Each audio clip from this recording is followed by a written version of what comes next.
na mangyawi sa ating mga Mary, sa lahat ng mga banal, sa lahat ng aking ng Diyos, ganoon din sa aking brothers and sister.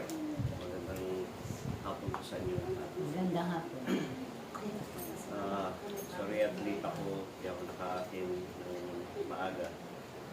Bali, yung pagbasa ng gospel siguro, kasi nagkaroon din kami ng Mama Mary nung nakaraang Lunes, si Brother Frank, tungkol doon sa nagtanong yung mayaman doon sa Panginoon kung paano daw siya makarating sa atin. Binatang mayaman. Makayatang mayaman at napakayaman. Diba, hindi ba ito yung related din ito sa ganun? Yung gospel ngayon, sister? Related din po ba yung sa nung Lunes na ano? Yung pagbasa ng Lunes? Lahat naman yan, connected lahat yan. Connected. Dugtong. Hindi ko nabasa yung ano, no? Pero Yung pagbasa ngayon, yung ang mga manggagawa sa ubasan, yung tinawag ni Ama. ay yung mga tinawag. Kaya lang may oras. May kanya-kanyang Yan nga. Related din kasi ang sabi nung mayaman, kung paano na siya makarating sa kaharian ng langit. Paano daw makarating doon. Siyempre, sa buhay natin, sabi ng Panginoon, walang mabuti, kundi yung mga sinabi ng Panginoon na mga batas, mga rules, huwag kang papatay, huwag kang mangalunya, huwag kang magsisinungaling, huwag kang magnanakaw, mahalin mo ang Diyos ng higit sa lahat, at ganoon din sa yung pagmamahal mo sa iyong sarili, tulad ng pagmamahal mo sa iyong kapwa, tulad ng iyong sarili. Maraming ibig sabihin. Pero, yun nga, hindi nagagawa ng tao yun. Maraming kanya-kanyang ang gulo ng buhay. Minsan,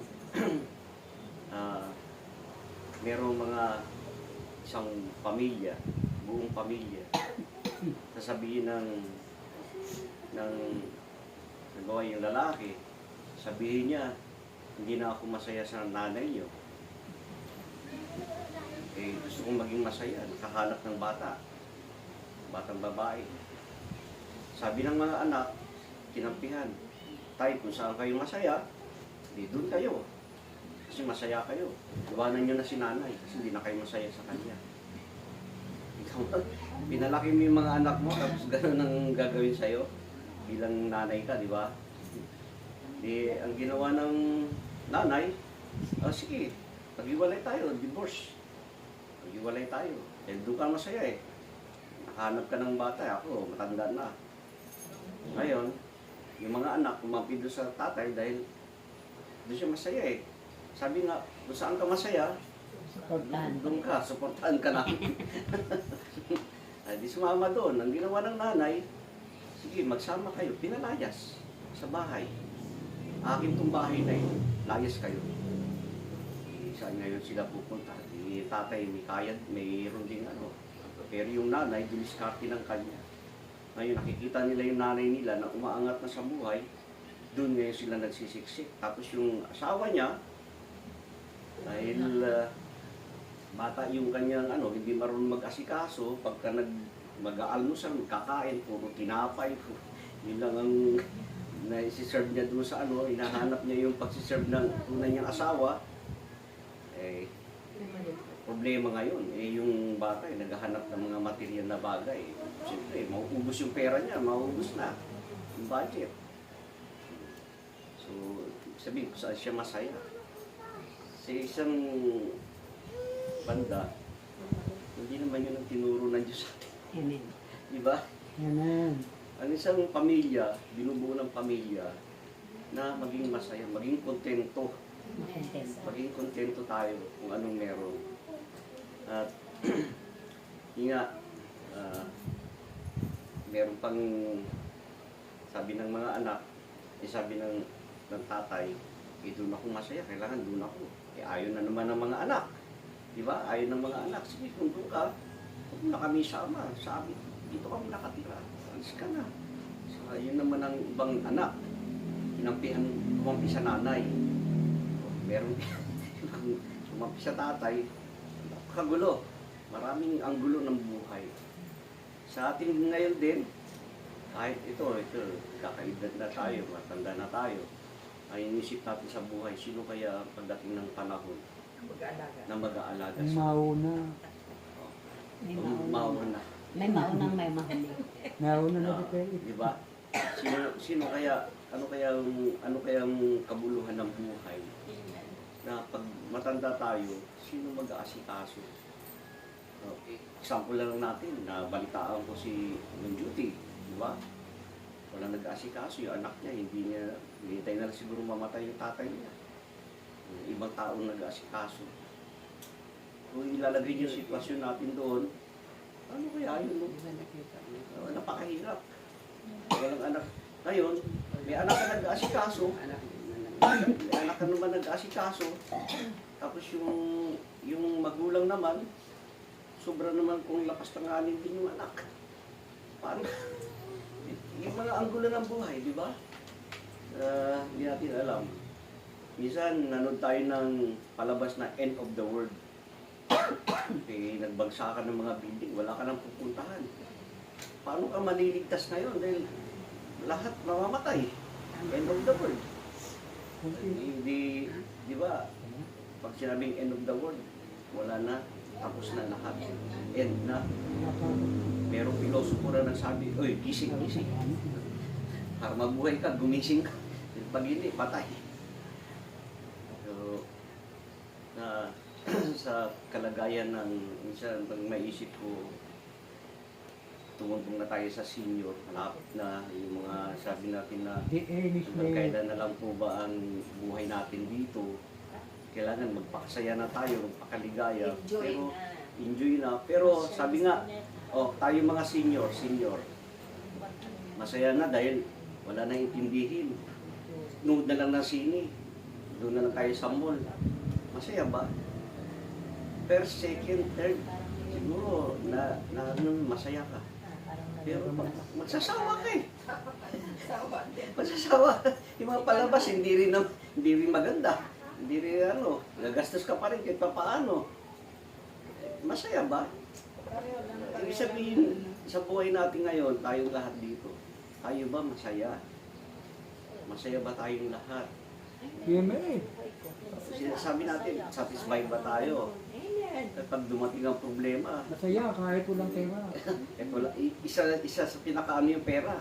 Minsan nga, di ba yung pera, gusto mo maraming pera. O sige, nagpaulan ng pera. Puno-puno yung kasada ng pera, hakot ka, pinuno mo na yung bahay mo. Hindi ka naman masaya. Hindi ka rin masaya. Wala ka nang kakainin, wala nang magtitinda, wala nang mag-ano. Kakainin mo yung pera. Kakainin mo yung pera mo. Mabubusog ka ba sa pera? Wala kang mabibili. Wala kang mabibili na. Bawal naman sa'yo. Walang satisfaction. Walang satisfaction. So, isipin natin, tulad to, dada tayo, ano bang nagpapasaya sa atin? Ano bang mabibigay na kaligayahan? Doon tayo sa simbahan, mag-serve tayo. Mag-serve, marami rin tayo naririnig kung anong mga kwento-kwento. Masaya ba? Masaya ba tayo doon? Na ando ka palagi, mga chismis, kung mayroon mga chismis doon. Kahit saan. Di ba? Kahit saan may marites. Oo, kung ano-ano na lang yung minsan maraming Masaya ba? Hindi. Ha? Parang nadi-discourage din tayo. Parang hindi ka maganda. Oo. Kahit saan. Kahit saan eh. Mas marami raw. Oo. Ang unang-unang source Delikado daw. ang unang-unang source na nakakasira sa tao yung nagmamahal sa pera. Kasi hindi ka makukontento pag ikaw ay sa pera. Kasi katulad niya ng flood control na yan, milyon, trillion. Parang hindi mamamatay. Ano yung pera mo, trillion ng pera mo? Kahit gano'ng kadami mo. Wala rin pupuntahan. Sabi ko, Lord, minsan umano sa isip ko, sabi ko, ano ba talaga yung tunay nagpapasaya sa tao? Kasi ito, pansamantalang kaligayahan lang dito sa ibabaw ng daigdig. Itong lahat. Wala tayong madadala pag tayo tinawag na. Wala ka nang madadala. Kahit sabihin mo, banood ka ng sini doon, senior citizen ka na, wala. Hindi ka rin masaya doon. Kahit saan ka magpuntang lugar. So, ito, ginagawa natin dito. Ito, example na lang natin to. Ginagawa natin dito. Napupuri tayo sa Panginoon dito. Ito ba, nagbibigay sa atin ng kasayahan? Ito, masaya na ba tayo dito? Amen. Ha? Ito ba ang sinasabi ng Panginoon, nais niyang makita sa atin? Na Amen. nagpupuri tayo. So kung ito, ituloy natin to. Dahil ito nagbibigay ng kaligayahan. Tanggalin natin yung yung mga bagay na makakasira. Sabi ng Panginoon, huwag mong problemahin basta meron ka makain sa loob ng isang araw, isa, dalawa, tatlo. Busog ka na. Ibon na pinapakain, tayo pa kaya. Amen. Iyon ang magbibigay sa atin ng kasiyahan. Lahat ng material na bagay, wala. Pansamantala lang yan. Basta ang importante, sabi ng Panginoon, huwag kang maglala. Basta meron kang mahain at may makakain ka, busog ka sa aking spiritual pagmamahal ng Panginoon. Okay na yun. Huwag na sobra-sobra, huwag mo nang hangarin dahil hindi mo ang isip ng tao. Hindi natin maabot kung ano man yung pinapangarap pa natin. Sabihin mo na may maganda kang bahay. Wala na po kaming pangarap. Wala na. Wala na, dahil overage na, ang nangangarap. Yung mga Yung senior, bata-bata pa. mga senior, wala na. Wala na Basta po. importante Wala na makakain. tayong magagawa, mga senior. Pinaka-importante, wala tayong sakit. Amen. Kasi minsan yun ang gumugulo sa isipan ng tao, yung magkaroon ng sakit. Amen. Kaya pag nagkasakit ako, iyak-iyak ka na. Pero sabi ng Panginoon na pag lumalapit ka sa akin, iingatan kita, at ikaw sa akin, ako sa iyo. Sabi ng Panginoon. Kaya, yun ang may share ko ngayon. Maraming Praise the Lord.